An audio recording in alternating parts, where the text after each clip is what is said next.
Mənim oyun oynamağa hüququm var.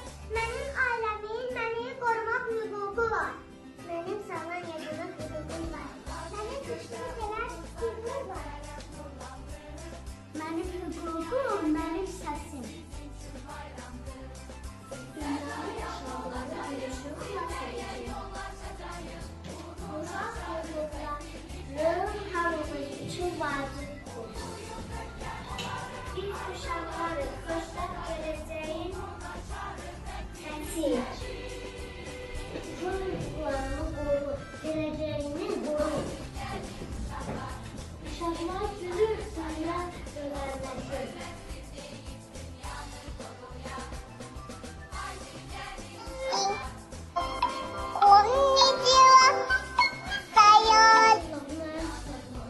görərləşir.